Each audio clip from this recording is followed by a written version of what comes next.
கட்லா மீன்.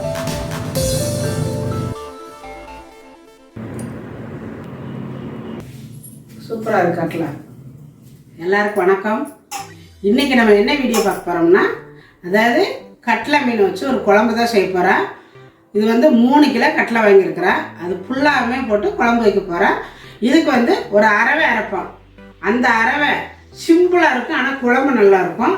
இன்றைக்கி அந்த மாதிரி ஒரு அரவை அரைச்சி தான் நான் குழம்பு செய்ய போகிறேன். வாங்க இப்போ அது எப்படி செய்கிறது அப்படிங்கிறது பார்க்கலாம். கட்லா அங்கேயே வெட்டி கொண்டாந்துட்டேன். இப்போ இங்கே வந்து நல்லா கழுவி சுத்தமாக எடுத்து வச்சுருக்கிறேன். இங்கே இந்த மண்டையெல்லாம் தனியாக வச்சுருக்கிறேன். இப்போ இதுக்கு தேவையான மசாலா அரைச்சிக்கலாம். ஒரு 6 பல் பூண்டு எடுத்துருக்குறேன்.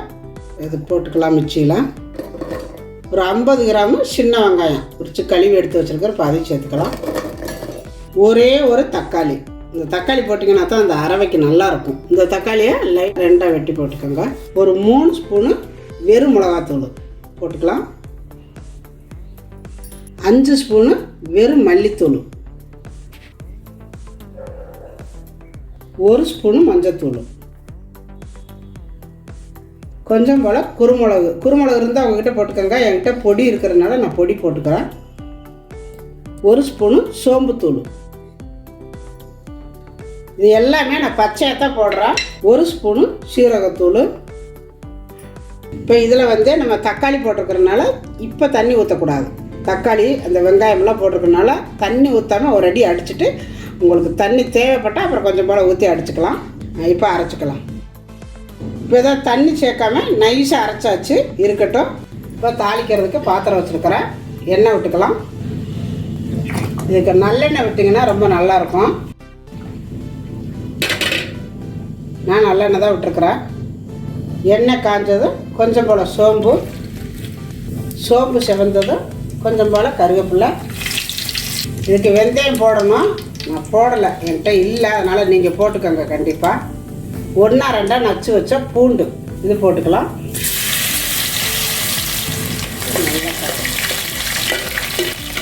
பூண்டு ஓரளவு இந்த அளவு செவக்கணும். நல்லா செவந்துருச்சு. இப்போ பொடியாக கட் பண்ணி வச்சுருக்கிற சின்ன வெங்காயம் ஒரு 50 கிராம் இதையும் சேர்த்துக்கலாம்.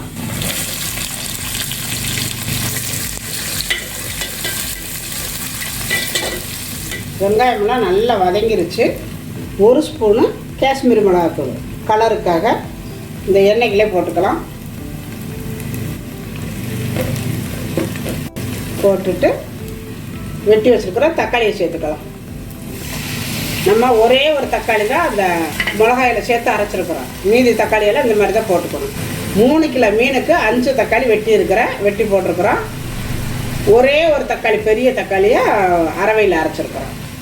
உங்களுக்கு நீங்கள் எவ்வளோ குழம்பு வைக்கிறீங்க, எவ்வளோ கிலோ மீன் வாங்குறீங்களோ அதுக்கு தகுந்த அளவு போட்டுக்கோங்க. மசாலா வதங்கிறதுக்கு கொஞ்சம் போல் உப்பு போட்டுக்கலாம். இப்போ இது தக்காளி நல்லா வதங்கட்டு நான் காட்டுறேன்.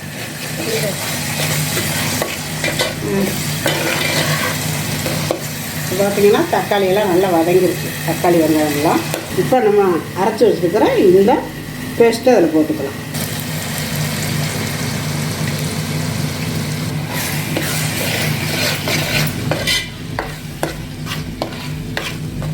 போட்டு கொஞ்சம் நேரம் நல்லா கிளறிட்டு அதுக்கப்புறம் தான் கொஞ்சம் தண்ணி ஊற்றிக்கணும். இந்த தக்காளி வெங்காயம் இந்த அரவையெல்லாம் சேர்ந்து இதிலே தண்ணி ஊற்றாமல் கொஞ்சம் அப்படியே பிரட்டணும்.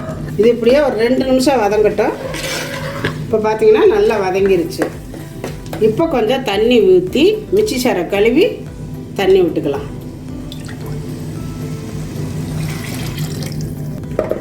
தண்ணி விட்டு இந்த மாதிரி ஊற்றிட்டு இப்போ என்ன பண்ணணும், இதை மறுபடியும் நல்லா அந்த பச்சை வாசம் போக கொதிக்கணும். எண்ணெய் பிரிஞ்சு வரணும். அண்ணன் தொட்டி இந்த மசாலா வதங்கட்டும். இப்போ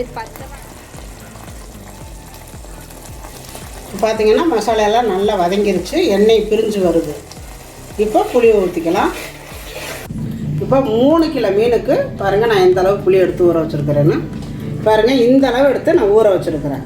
3 கிலோ மீனுக்கு இந்த அளவு போட்டுக்கணும். அப்போ தான் அந்த குழம்பு நல்ல டேஸ்ட்டாக இருக்கும். இப்போ இதை கரைச்சிக்கலாம். இதை கரைச்சாச்சு ஊற்றிக்கலாம்.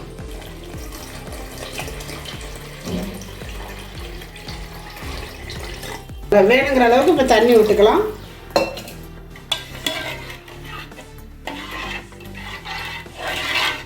நம்ம ஏற்கனவே கம்மியாக தான் உப்பு போட்டோம், இப்போ கொஞ்சம் உப்பு போட்டுக்கலாம். இப்போ இந்த அளவு கெட்டி இருக்குது. இப்போ இதை மூடி வச்சு நல்லா கொதிக்க விடலாம். இப்போ நல்லா கொதிக்குது. இப்போ இதுவரையில் நம்ம மூடி வச்சு கொதிக்க வச்சோம், இனிமேல் திறந்து வச்சா கொதிக்க வைக்கணும். அப்போ தான் அந்த பச்சை ஸ்மெல்லெல்லாம் வெளியில் போகும். இப்போ நல்லா கொதிக்கட்டும். பார்த்திங்கன்னா நல்லா கொதிச்சிருச்சு. ஃபஸ்ட்டு இந்த மண்டையை போட்டு நல்லா கொதிக்க விடணும். இப்போ இந்த மண்டையை போட்டுக்கலாம்.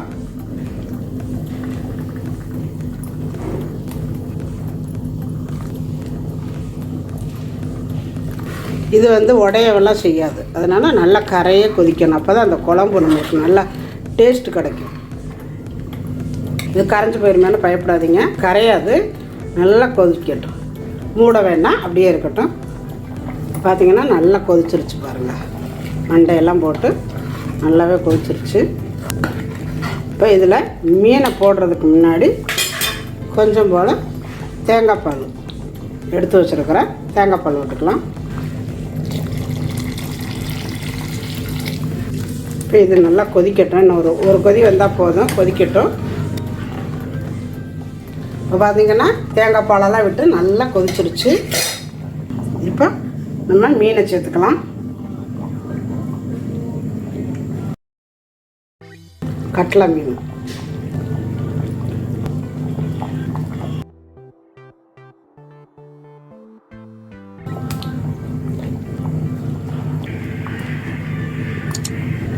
இப்போ பார்த்திங்கன்னா நம்ம எல்லா மீனையுமே உள்ளே போட்டாச்சு குழம்புக்குள்ள.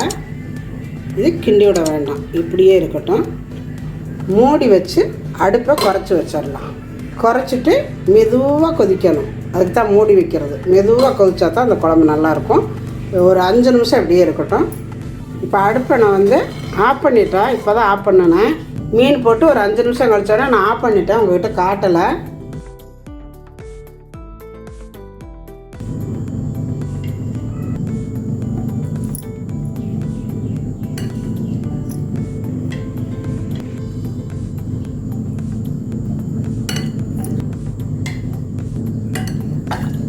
கொத்தமல்லி தழை நான் போடலை, நீங்கள் வேணும்னா போட்டுக்கோங்க. எங்களுக்கு மீன் குழம்புல கொத்தமல்லி தழை போட்டால் பிடிக்க மாட்டேங்குது, அதனால் நான் போடலை. இருக்குது கொத்தமல்லி.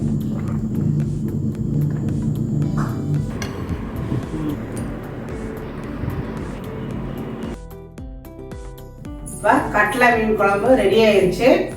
நான் சாப்பிட போகிறேன். ரொம்ப அருமையாக வந்திருக்குது.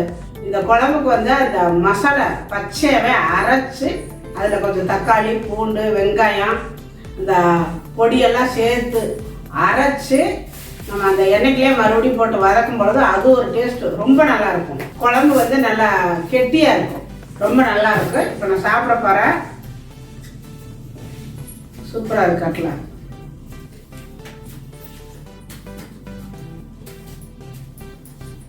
மனம் சூப்பராக இருக்குது, நல்ல மனமாக இருக்குது.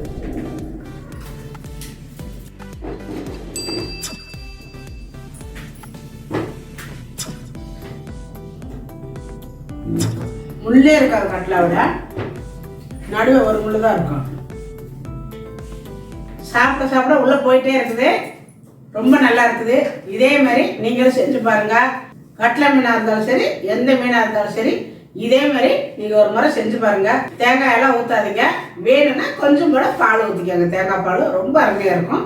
இந்த வீடியோ பிடிச்சிருந்தா லைக் பண்ணுங்க, ஷேர் பண்ணுங்க, செட்நாட் சமையலுக்கு சப்ஸ்கிரைப் பண்ணுங்க. நன்றி, வாழ்க வளமுடன்.